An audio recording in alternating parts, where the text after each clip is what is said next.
नमस्कार, आप देख रहे हैं H1 न्यूज। मैं हूं आपके साथ पूजा सिंह। आज की खबर अगर हम बात करें पंजाब से, तो बड़ी खबर आ रही है कांग्रेस को लेकर। कांग्रेस की वही कहानी, पुरानी टीम और नई बगावत। आप ये समझिए कि टीम में कोई बदलाव नहीं है, टीम वही की वही है, नेता वही की वही है और बगावत एक बार फिर से शुरू हो चुकी है। क्योंकि अगर हम भारत की बात करते हैं तो भारत में मॉनसून धीरे धीरे आगे बढ़ रहा है, लेकिन वक्त के साथ साथ 5 राज्य ऐसे हैं जो चुनाव की तरफ बढ़ रहे हैं, जिनमें से एक राज्य है पंजाब। अब आप समझिए कि पंजाब कांग्रेस में क्या कुछ हो रहा है। पंजाब कांग्रेस में बगावत का सुर इसलिए सुनाई दे रहा है क्योंकि राजा वड़िंग को एक बार फिर से पंजाब कांग्रेस की कमान दे दी गई है, यानी कि अध्यक्ष वही रहेंगे। प्रताप सिंह बाजवा को एलओपी बनाकर रखा गया है। इसके अलावा कमेटी का और भी ऐलान किया गया है, लेकिन नाराज नजर आ रहे हैं चन्नी, नाराज नजर आ रहे हैं रंधावा, नाराज नजर आ रहे हैं मनीष तिवारी, जिन्हें तो पूरी कमेटी से ही, चुनाव कमेटी से ही बाहर रखा गया है। अब इस पर चर्चा करने के लिए हमारे साथ वरिष्ठ पत्रकार जुड़ रहे हैं सुरेंद्र पाल जी। सुरेंद्र पाल जी, आपका बहुत बहुत स्वागत है।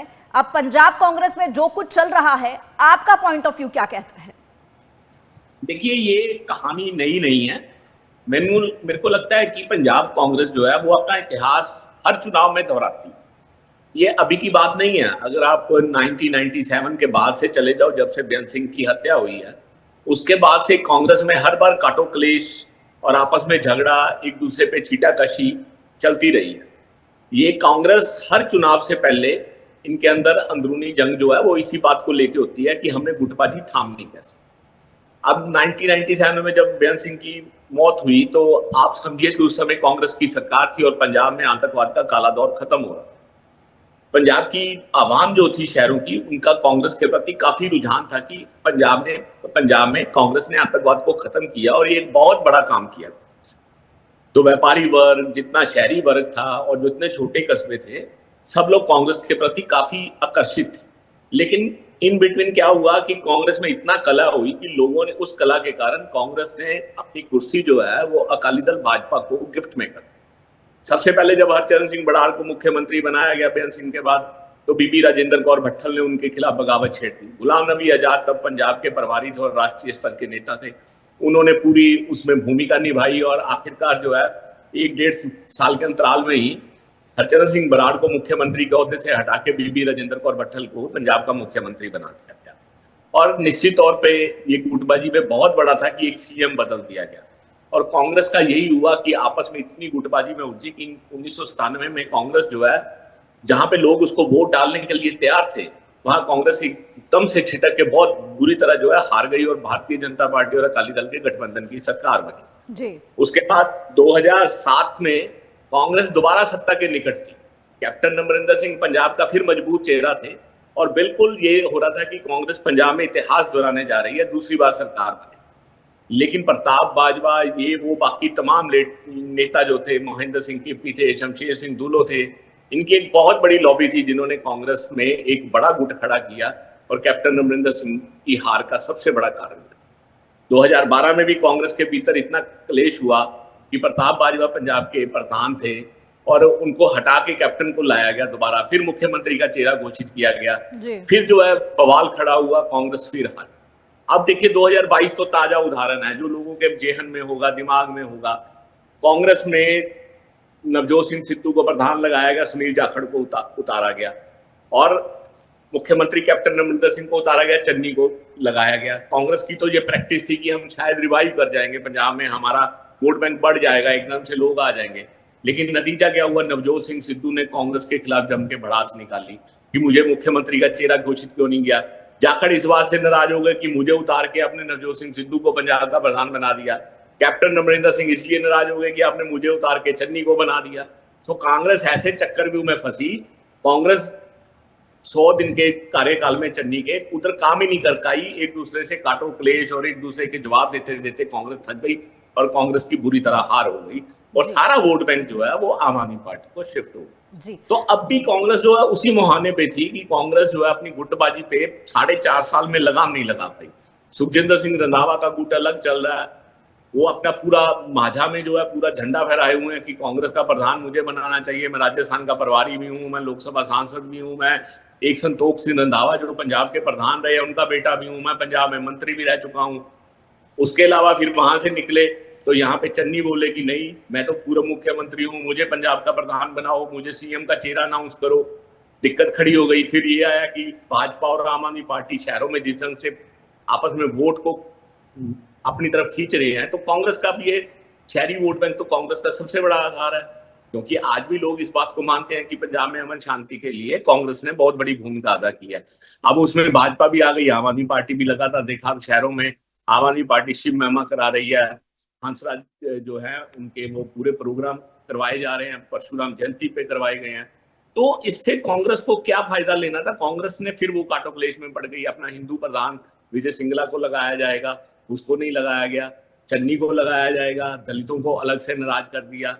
जाट दोनों जाट हैं, अमरिंदर राजा वड़िंग भी जाट है, प्रताप बाजवा भी जाट है। निश्चित तौर पे जाटों की भूमिका है, लेकिन जातिगत संतुलन में आप बाकी जातियों को नजरअंदाज नहीं कर सकते। पंजाब में 32% की आबादी दलितों की है और खास करके दोआबा में 42% आबादी है।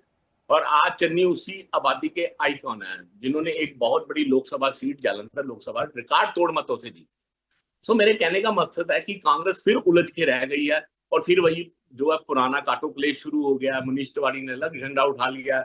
सुखजिंदर सिंह रंधावा इस बात से नाराज है कि कांग्रेस जो है वो बात मेरी सुनती नहीं है। राजा वड़िंग जो अपने विधानसभा चुनाव, जो अपनी बाई इलेक्शन उनकी वाइफ हार चुकी है, उनके इलाके में नगर कौंसिल चुनावों में कांग्रेस बुरी तरह हार चुकी है, आप उन्हीं को प्रधान दोबारा रहने दे रहे हैं, तो कांग्रेस कैसे सर्वाइव करेगी? आज कांग्रेस 117 में से 30, 35, 40 सीटों पे तो इनके पास लीडर ही नहीं है जो चुनाव लड़ेंगे पंजाब में। तो कांग्रेस को खड़े करने के लिए एक तजुर्बे का, एक मेहनत कश, जो सरकार के साथ आंखों में आंखें डाल के बात कर सके, जो लोगों के अंदर जोश पैदा कर सके, ऐसे नेता की जरूरत थी। लेकिन कांग्रेस ने किया ही कुछ नहीं, वही पुरानी टीम रहने दी। और यही वजह है कि आज किसी ने भी नेता ने इस बात का वेलकम नहीं किया पंजाब में। किसी कांग्रेस लीडर ने लड्डू नहीं बांटे। कांग्रेस में कोई उत्साह नहीं है, क्योंकि फ्रंटल संगठन भी सारे डेड हुए पड़े हैं। जो महिला इकाई है वो कहाँ से चल रही है, कौन चला रहा है, कुछ नहीं पता। कांग्रेस का अपना सेवा दल है, वो कहाँ है, कुछ नहीं पता। युवा कांग्रेस कहाँ है, वो कुछ नहीं पता। NSUI कहाँ है, वो कुछ नहीं पता। SC मोर्चा, BC सेल कहाँ है कांग्रेस के, कुछ नहीं पता। सो कांग्रेस एक डेड सेल की तरह है। खड़ा करने के लिए इसको चेहरे बदलने चाहिए थे, लेकिन बात यह है कि कांग्रेस ने नहीं बदले। इसलिए नहीं बदले कि कहीं हम चन्नी को लगाएंगे जाट नाराज हो जाएंगे, अगर चन्नी को नहीं लगाएंगे तो दलित नाराज हो जाएंगे। तो हम लोग ऐसे ही चलने देते हैं, सबको एडजस्ट कर दो, साथ चलो, बाद में देखेंगे क्या करना है। लेकिन कांग्रेस के अंदर इस बात को लेकर बहुत, क्योंकि ये टीम जो है, मौजूदा टीम, ये जीत की टीम नहीं है। दूर से पता चल जाता है राजनीतिक माहिरों को कि ये टीम आगे मैच जीतेगी या नहीं जीतेगी। जब वर्करों में ही जोश नहीं है भरने वाला कोई, तो टीम कैसे जीतेगी? सो लेके कांग्रेस में चन्नी ने एक बैठक बुलाई है अपने घर पे अलग नेताओं की। उधर से मनीष तिवारी ने ओपन मोर्चा खोल दिया है। इधर सुखजिंदर सिंह रंधावा जो है, उन्होंने तो अपना सीधे तौर पे यही, उन्होंने अपना फोन भी अलग से रखा हुआ है, ना उन्होंने बधाई दी है, ना वो किसी से बधाई स्वीकार कर रहे हैं। सो ऐसा है मौका कि कांग्रेस में एक बार फिर आपस में जो है वो झगड़ा जो है वो, ठीक है अभी अंदर है, लेकिन मेरे को लगता है सोमवार के बाद ये बाहर खुल के सामने आ जी। आगे किस तरीके से देखते हैं, क्योंकि इस वक्त अगर हम बात करें सुखजिंदर सिंह रंधावा की, तो वो कहते हैं कि जट सिख ही बनाना था प्रधान, तो मैं क्यों नहीं बनाया। उधर चन्नी नाराज है कि भाई मुझे क्यों नहीं बनाया, दलितों का बड़े नेता है, बड़ा चेहरा है। राजा वड़िंग के ऊपर उन्होंने आरोप लगाए हैं कि भाई तरन का उपचुनाव नहीं जितवा पाए। इसके अलावा बूटा सिंह जी पर उन्होंने जब बयान दिया था तो कांग्रेस बैकफुट पर आ गई थी। ये ड्रॉबैक्स जो है वड़िंग के साथ है, और वड़िंग को कोई नेता वहां का स्वीकार नहीं कर रहा है। जो वरिष्ठ नेता है उन्हें साइडलाइन किया गया। मनीष तिवारी का आप पोस्ट देखिए, उन्होंने कहा कि 45 साल मैंने पार्टी की सेवा की है, लेकिन मुझे क्या मिला है। उन्होंने पोस्ट भी डाला है सोशल मीडिया पर, आपने देखा भी होगा। तो जो सीनियर लीडर्स हैं उनको साइडलाइन किया गया है। अब आपको क्या लगता है कि आगे कांग्रेस का क्या होने वाला है? देखिए, सबसे बड़ी बात है, ये जो लीडर कह रहे हैं, ये बात इनमें दम है। कारण पता क्या है? 4.5 साल में कांग्रेस ने जो पंजाब में आम आदमी पार्टी का मुकाबला किया, वो बैकफुट पे जा, उसके कारण है। मान लीजिए, क्योंकि बैकफुट पे कैसे किया कि कांग्रेस के कई लीडर पहले जो आके आम आदमी पार्टी ने करप्शन में गिरफ्तार किए हैं, जिसमें साधु सिंह धर्मस्रोत रहे हैं, संगत सिंह गिलजियां रहे हैं, भारत भूषण आशु रहे हैं, और श्याम सुंदर अरोड़ा रहे हैं। इनके ऊपर विजिलेंस ने FIR दर्ज किया। उससे कांग्रेस पहले तो 1-1.5 साल 2 साल बैकफुट पे रही है। फिर इसके अलावा जब विधानसभा में थे राजा वड़िंग, तो सीएम मान इनके ऊपर सीधा हमला करते थे कि तुम तो बोलो मत, तुम्हारी बसों की पूरी फाइलें यहाँ पड़ी हैं, लोग पंजाब में बसें बनाने के लिए आते हैं, तुमने अपने पंजाब की बसें राजस्थान से बनवाई हैं। तो वो आंखों में कहते थे आंखें डाल के बात करो, जो तुमने गुनाह किए हैं मेरे को सब पता है। तो राजा वड़िंग उसके बाद चुप हो जाते। तो जब वो चुप होते थे, पूरी की पूरी इकाई कांग्रेस की कैसे बोली। फिर आप देखिए यहाँ पे आम आदमी पार्टी ने जो 4.5 साल काम किया है, वो एकदम से अग्रेशन में किया है। बूटा सिंह के खिलाफ बोले, एससी कमीशन का नोटिस। अब प्रताप बाजवा बम के खिलाफ बयान दिया कि पंजाब में 32 बम आ गए हैं, उन्होंने उसके ऊपर एफआईआर कर दी प्रताप बाजवा के पीछे पुलिस लगा दी। तो कांग्रेस कहीं खड़ी थोड़ा रही है, कांग्रेस तो भागती रही है। जब कांग्रेस खड़ी होगी, वापस भागेगी, तब जाके आम आदमी पार्टी के ऊपर हैवी होगी। अभी तो कांग्रेस 4.5 साल में इसीलिए भागती रही है, मेरे ऊपर केस ना हो जाए, उसके ऊपर केस ना हो जाए। जो भी बोलता था, सबकी तो फाइलें थी पुरानी। तो कांग्रेस, अब मान लीजिए प्रताप बाजवा ने एक बयान दिया, रैया, यहाँ से अमृतसर के रास्ते में एक रैया आता है, वहां पे उन्होंने एक मंत्री के खिलाफ बयान दिया कि हमारी सरकार बनी तो इसका बैंड बजा बजा। आप यकीन मानिए कि वो दलित मंत्री थे, हरभजन सिंह गीटियो, पंजाब के बिजली मंत्री रह चुके हैं। उनके तरफ से एससी कमीशन ने नोटिस जारी कर दिया कि आपने एक बैंड वाले का बोला है, आपने दलित को प्रताड़ित किया है। हालांकि वो एक स्टेज का बयान था, राजनीतिक बयान था। और बाद में जहां जहां प्रताप बाजवा जाते थे, बैंड बाजे वाले उनके पीछे लग गए। तो कांग्रेस तो अपना पिंड छुड़ाती रही है, अभी तक पल्ला ही छुड़ाती रही है, फंस गए यार, क्या बोल लिया। तो इसी चक्कर में कांग्रेस के 4.5 साल इस चक्कर में नहीं निकले हैं कि पार्टी को कैसे खड़ा, इसी चक्कर में निकले हैं कि कोई मुकदमा ना दर्ज हो जाए। एससी कमीशन ने 4 बार बुला लिया, डांट डपट दिया, तो भागते रहे, एफआईआर से बचते रहे। इन चीजों के कारण कांग्रेस का मनोबल पंजाब में बहुत बुरी तरह से गिरा। हाँ, लोकसभा चुनावों में आप देखिए, बाय डिफॉल्ट कांग्रेस का एक वोट बैंक बहुत मजबूत है, जो केंद्र सरकार के खिलाफ चलता है। ये पुराने दौर से है कि पंजाब के ब्लड में है कि केंद्र सरकार में लोकसभा चुनाव होंगे तो पंजाब में एंटी वोट होता है। आप अभी की बात नहीं है, ये पुराना इतिहास देख लीजिए। जब कांग्रेस की सरकार होती है, यहाँ अकाली दल के लोग जीते, जब भाजपा की सरकार होती है तो कांग्रेस के लोग जीते। हम लोगों की थोड़ी यही है कि पंजाब से लोकसभा में हमेशा उलट वोट डाला जाता, तो कांग्रेस को बाई डिफॉल्ट 26.8% वोट पड़ा। आम आदमी पार्टी को 26% वोट पड़ा है, 0.8% से जब आम आदमी पार्टी कम पे गई है। अदरवाइज कांग्रेस में कोई इतनी जान तो नहीं थी कि 35-40 पे ले गई वोट बैंक को। और कांग्रेस जो है अब 26 से जो है वो और नीचे गिरी है, क्योंकि भाजपा ने बहुत गेन किया है पंजाब में। जो पॉलिटिकल वैक्यूम खड़ा हो गया था कांग्रेस के कमजोर होने से, वो भाजपा ने गेन किया। भाजपा उसमें आगे बढ़ी है, शहरों में आगे बढ़ी है। उन्होंने आम आदमी पार्टी का हर फ्रंट में मुकाबला किया है। अब देखिए, भाजपा ने पूरा आम आदमी पार्टी को शहरों में मुकाबला किया, उसकी वजह से भाजपा में वर्कर का मोराल ऊंचा हुआ। अमित शाह दौरे के ऊपर आए, उनकी रैली हुई, नरेंद्र मोदी जलंधर आए, आदमपुर का उन्होंने एयरफोर्स स्टेशन का, जो हमारा एयरपोर्ट था, उसका नाम श्री गुरु रविदास एयरपोर्ट रखा। उन्होंने संत निरंजन दास जी को पद्म श्री दिया।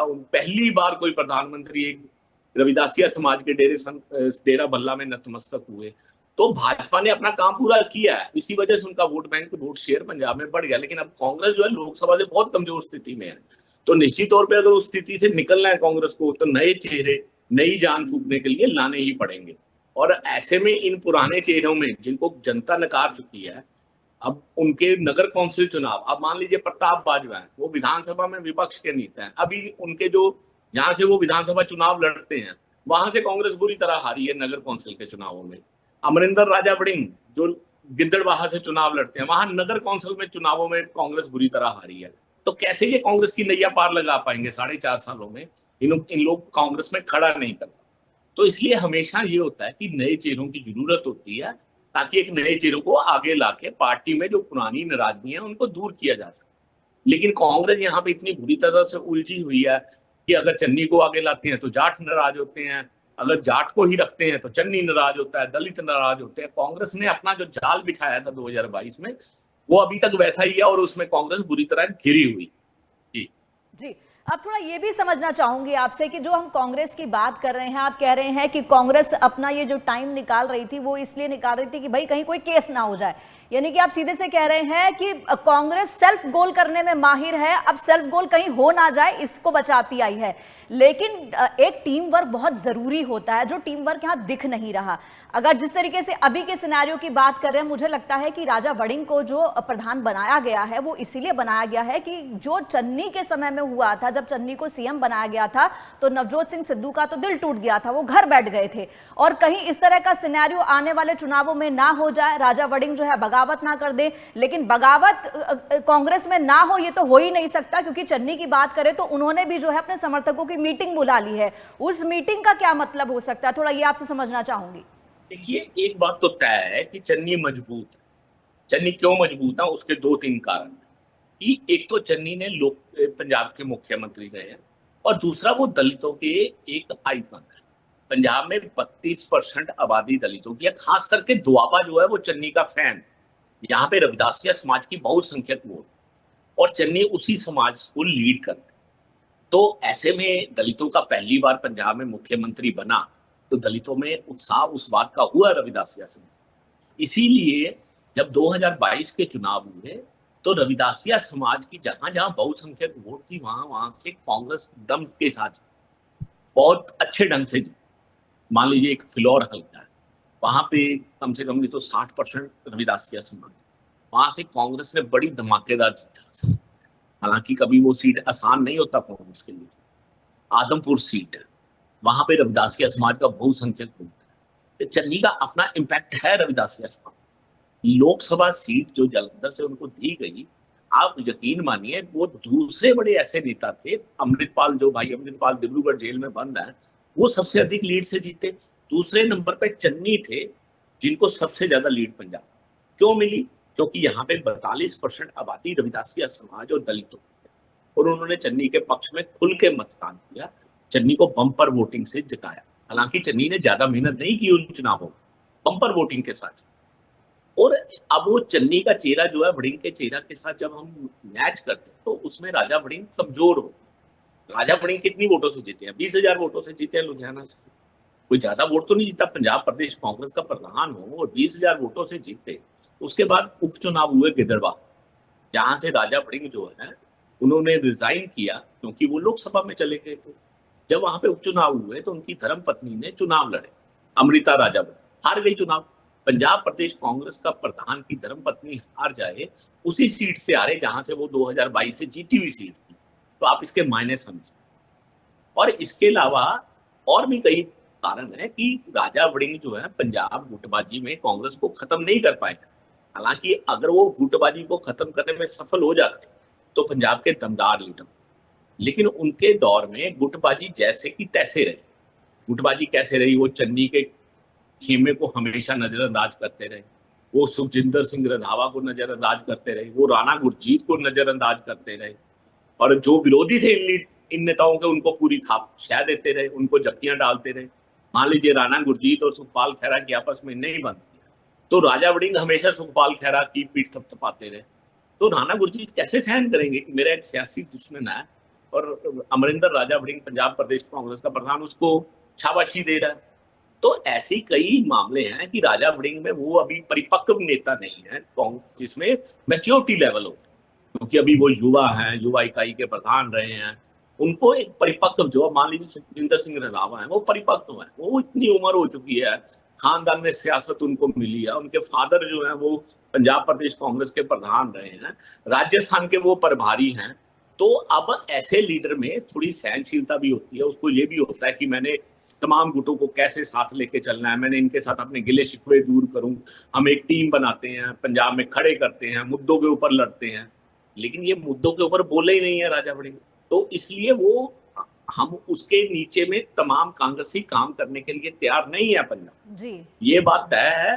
जो सीनियर जितने लीडर हैं, चाहे वो परगट सिंह हो, चाहे वो राणा गुरजीत हो, चाहे चरणजीत चन्नी हो, चाहे तृप्त रजिंदर बाजवा हो, चाहे सुखविंदर सिंह सुख सरकारिया हो, चाहे परमिंदरजीत सिंह पाड़ा हो, ये कोई भी इनके नीचे काम करने के लिए तैयार, क्योंकि कांग्रेस में काम ये सारे तमाम बड़े बड़े लीडर हैं जिन्होंने पंजाब में एक लंबी लाइनें खींची हुई हैं, जीत के 5-5 बार जीते हुए हैं। वो राजा वड़िंग के नीचे काम करने के लिए तैयार नहीं है, क्योंकि उनका एक तो तजर्बा बहुत कम है, एक उनको सियासत की सूझबूझ की अभी पूरी सूझबूझ नहीं है। जी देखिए, मैं जहाँ तक सर समझ पा रही हूँ कि जो पंजाब के अंदर एक कांग्रेस का जो धड़ा ये है, इसका परसेप्शन ये है कि पंजाब में कांग्रेस प्रधान की कुर्सी जिसके पास होगी वही कांग्रेस के जीतने पर सीएम बनेगा। लेकिन पंजाब में बाकी पार्टियों में इस तरह का परसेप्शन नहीं है और शायद प्रधान को लेकर के इसीलिए इतनी लड़ाई, इतनी खींचतान, इतनी बगावत, इतनी नाराजगी देखी जाती है। आपकी बात बिल्कुल सही है। कैप्टन अमरिंदर सिंह को 2 बार इसीलिए उतार के प्रधान लगाया गया कि वो मुख्यमंत्री का चेहरा बने। राहुल गांधी ने उनको दोनों बार अनाउंस किया कि ये पंजाब में मुख्यमंत्री का चेहरा होंगे।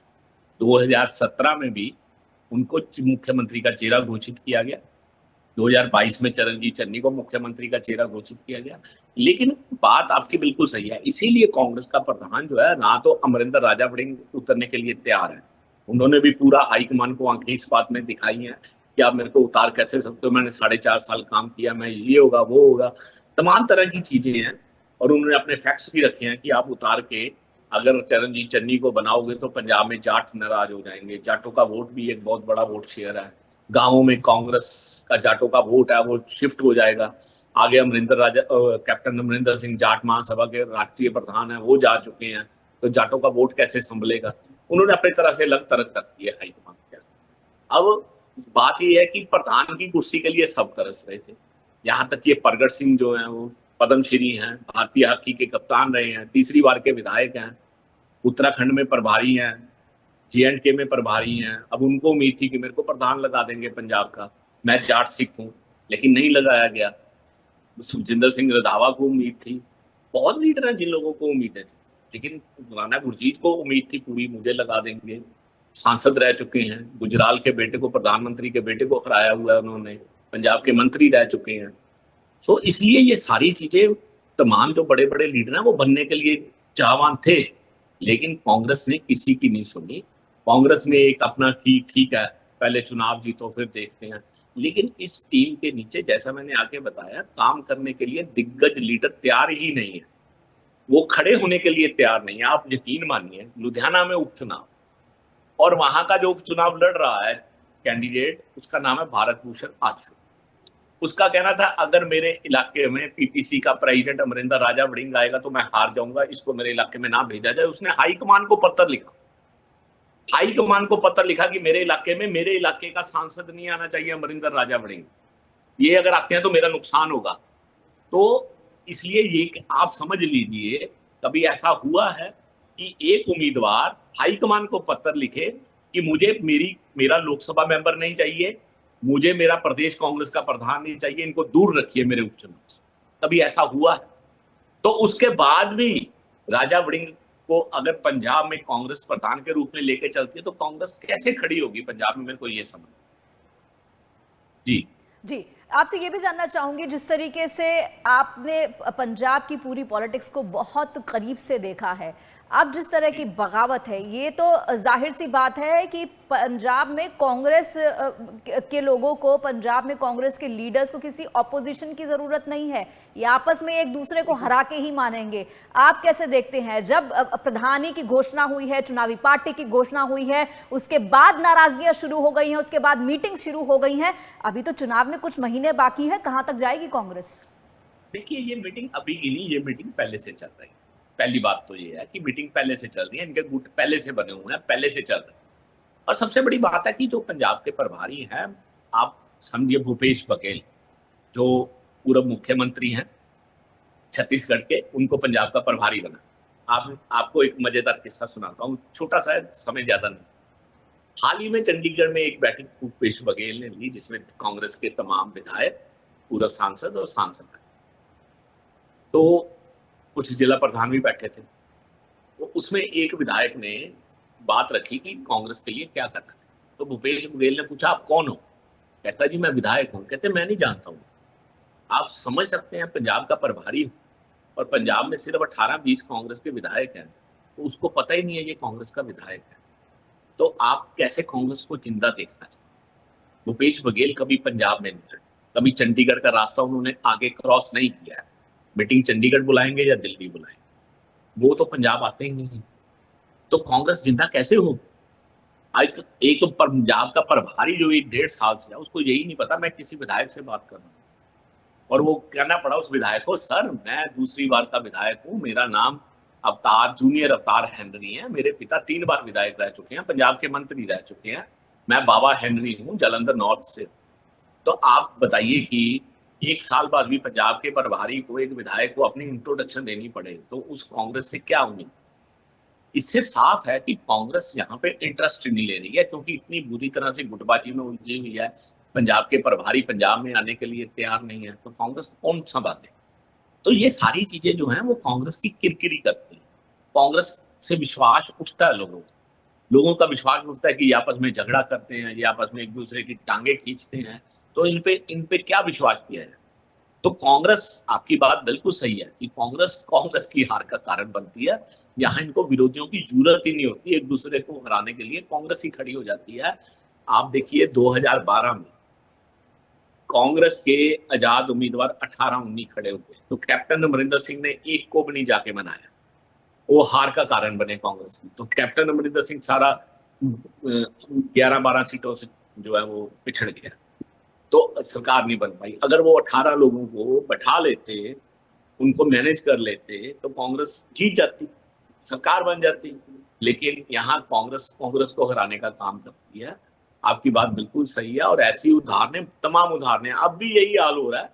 जैसे नवजोत सिंह सिद्धू ने 2022 में कांग्रेस को हराने का काम किया, पंजाब का प्रधान हो तो वो कहे कि चुनाव सर पे हो, 2 महीने बाद वो रिजाइन करके बैठ जाए, मैं नहीं काम करूंगा जी, वो सीएम के ऊपर अटैक करना शुरू कर दे, ये करप्ट सीएम है। तो आप बताइए कैसे सरकार बन जाएगी कांग्रेस की? तो अभी भी वही जो है सिचुएशन वो ही खड़ी हो रही है कि एक दूसरे के कांग्रेसी जो है वो कपड़े उतारने के लिए तैयारी कर। जी, थोड़ा सा आप ये बताइए कि आज जो है केंद्रीय मंत्री और बीजेपी के नेता रवनीत बिट्टू ने एक बड़ा अहम बयान दिया है कांग्रेस को लेकर के। उन्होंने कहा है कि कांग्रेस में जो प्रभारी और को प्रभारी ये सब बनाए गए हैं, इनके लिए अटैची लगी है, जो दिल्ली अटैची लेकर आया है उसे पद दिया गया है। और कुछ यही जो है, इस तरह की बात कुछ समय पहले नवजोत कौर सिद्धू ने कही थी। उन्होंने कहा था 500 करोड़ लाओ और टिकट ले जाओ, कांग्रेस में इस तरह का कल्चर है, ये आरोप लगाया था। तो अब जब ये बात सामने निकल कर आ रही है, तो आपको क्या लगता है इन सब चीजों का, इन सब बातों का आने वाले चुनावों में कांग्रेस पर क्या असर पड़ेगा? देखिए, एक बात तो तय है कि राजा वड़िंग जो है वो भूपेश बघेल के निकटवर्ती माने जाते, जी, और उन्होंने बिल्कुल भी, भूपेश बघेल ने उनके लिए काफी लॉबिंग करी है कि इनको नहीं उतारना है। तो अब उनके अंदर दोनों में क्या बातचीत है वो तो तीसरे किसी को पता नहीं है। नवजोत कौर सिद्धू ने जितना कहा कि 500 करोड़ लेके जाओ तो वो मुख्यमंत्री, उसको बनाया जाता है, रवनीत बिट्टू ने कहा। लेकिन यहाँ पे तो टैची लेके जाने वाले भी थे, फिर भी यहाँ पे किसी को नहीं बनाया गया। यहाँ पे तो ये रवनीत बिट्टू की बात हो सकती है, वो कांग्रेस में रहे तो हैं लंबे से। अब जो ये टीम का सिलेक्शन हुआ है चुनाव के लिए, उसके पीछे आप गणित क्या देखते हैं? क्या क्या देखिए, उसमें इक्वेशन, ना क्या गणित है कि कैलकुलेशन है? उसमें ना जातीय संतुलन करने की जी, हुकूमत ने कोशिश की है कि जाटों को खुश रखो। प्रताप बाजवा जाट हैं, अमरिंदर राजा वड़िंग जाट हैं, कुलजीत सिंह नागरा जाट हैं, इनको जाटों को खुश रखो। इधर से दलितों को खुश रखो, डॉक्टर अमर सिंह दलित हैं, चरणजीत चन्नी दलित हैं, डॉक्टर राजकुमार वेरका जिनको कार्यकारी प्रधान बनाया गया है ये भी दलित है। उधर से हिंदुओं को खुश रखो, विजेंद्र सिंगला को बनाया गया है, वो हिंदू चेहरा है, मालवा से हैं। और इसके अलावा भारत भूषण आशु जिनका मैं जिक्र कर रहा था उपचुनावों में लुधियाना से, उनको बनाया गया, वो हिंदू बड़ा चेहरा है लुधियाना के। जी, और उन्होंने कोशिश की है हिंदू, इसके साथ साथ दलित, और इसके साथ साथ जो है जाट, इनमें जातीय संतुलन बना के एक टीम बनाई जाए। लेकिन बात यह है कि जो प्रधान होगा टीम का लीडर तो वही होगा। सबसे बड़ी बात है कि जो प्रधान होगा टीम का लीडर वो हो, लेकिन उस लीडर के नीचे काम करने के लिए तमाम लोग तैयार नहीं है। अध्यक्षता तो वही करेगा ना पंजाब कांग्रेस का प्रधान। अपन कैंपेन कमेटी का चेयरमैन उसकी अध्यक्षता थोड़ा ना कर लेगा पंजाब कांग्रेस। पंजाब कांग्रेस की जब भी मीटिंग ऑफिशियली कॉल होगी तो वो कॉल अमरिंदर राजा वड़िंग की तरफ से होगी। तो अमरिंदर राजा वड़िंग बॉस चेयर पे बैठेंगे, सबको सामने बैठना होगा। तो कैसे बैठेंगे सुखजिंदर सिंह रंधावा जो है अमरिंदर राजा वड़िंग के आगे, फिर तो राजेंद्र बाजवा इतने सीनियर लीडर हैं, कैसे बैठेंगे उसके ऑर्डर्स को फॉलो करेंगे? Campaign committee chairman, core committee, ये सब एक आईवाश होता है चुनावों के दौरान बनाने के लिए कि सबको खुश कर दो। लेकिन दरअसल जो होता है सबसे महत्वपूर्ण पद, वो पंजाब कांग्रेस का प्रधान हो और विधानसभा में विपक्ष का नेता होता है। चलो विधानसभा को तो एक सेशन अब होना है, उसके अलावा विधानसभा तो खत्म ही है। लेकिन बात यह है अब पंजाब प्रदेश कांग्रेस की कुर्सी जो है वो सबसे महत्वपूर्ण होती है, सबसे डोमिनेटिंग होती है। कांग्रेस को अभी तक यही नहीं समझ आया कि हमें प्रधान की कुर्सी पे ऐसा आदमी बैठाना चाहिए जो सारी कांग्रेस को एकजुट कर सके, सारी कांग्रेस को एक रस्सी से बांध सके।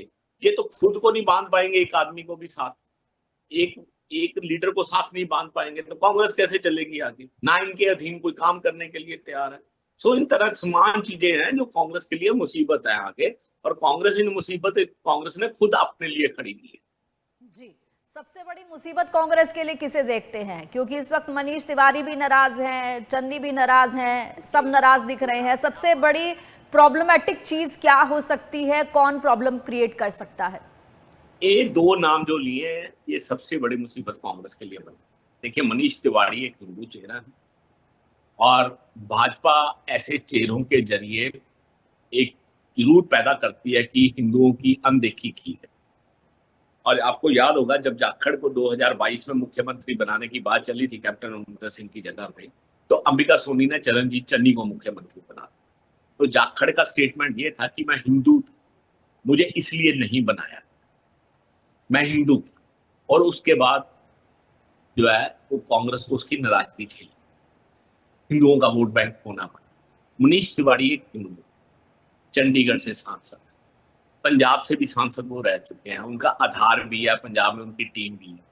अगर वो इस समय ये बोलते हैं तो भाजपा के लिए फायदा होगा, कांग्रेस के लिए नुकसान। भाजपा पंजाब में कम से कम 40 सीटों के ऊपर पूरी कंसंट्रेट और फोकस कर रही है जहां पे हिंदू तब और हिंदू बहुल हो, पहली बार। और मनीष तिवारी, निश्चित तौर पे मनीष तिवारी अगर बोलते हैं तो उससे भाजपा को फायदा। दूसरा, चरणजीत चन्नी जो कांग्रेस की दुआबा में सबसे मजबूत चेहरा है और जो पंजाब में दलितों के सबसे बड़े आइकन है, अगर वो बोलते हैं तो दलितों का वोट पंजाब से कांग्रेस से निकल के दूसरी पार्टियों की तरफ जाएगा। अब उसको कौन लपकता है? भाजपा सबसे आगे होगी उसको लपकने के लिए, क्योंकि भाजपा ने अभी आपको बता के हटाऊं, नरेंद्र मोदी जी जो हैं वो डेरा सचखंड बन आए हैं, पद्मश्री दिया है रविदासिया समाज के धर्मगुरु को, बहुत बड़ी बात है। एयरपोर्ट का नाम रखा है श्री गुरु रविदास जी महाराज के ऊपर। अगर चन्नी बोले मेरे साथ कांग्रेस ने धक्का किया है तो उसका फायदा भाजपा को होगा। तो इसलिए दोनों तरफ से जो भी बोलेगा निश्चित तौर पे भाजपा उसको अपनी तरफ खींचेगी, क्योंकि भाजपा को एक कैच लपकने वाले नेता नीचे खड़े हुए हैं जो चाहते हैं कि वोट गिरे और झोली उनमें पड़ जाए। और अगर ये दोनों नेता बोलेंगे तो निश्चित तौर पे भाजपा का फायदा होगा, कांग्रेस का नुकसान होगा। और यही दोनों नेता कांग्रेस के लिए मुसीबत। जी, अब यहाँ पर समय नहीं है सुरेंद्र जी कि मैं आपसे इस चर्चा को आगे बढ़ाऊं, लेकिन जाते जाते एक बात जरूर कहना चाहूंगी कि ये कैंपेन चलाया गया था चन्नी करदा मसले हल, लेकिन अब तो चन्नी खुद ही मसला बन गए हैं कांग्रेस के लिए। फिलहाल थैंक यू सो मच हमसे जुड़ने के लिए, इस पूरी चर्चा के लिए। और हमारी इस खास पेशकश में फिलहाल इतना ही, लेकिन एक छोटे से ब्रेक के लिए रुकेंगे। ब्रेक के बाद फौरन हाजिर होंगे और देखेंगे बाकी की खबरें। आप देखते रहिए MH1 न्यूज।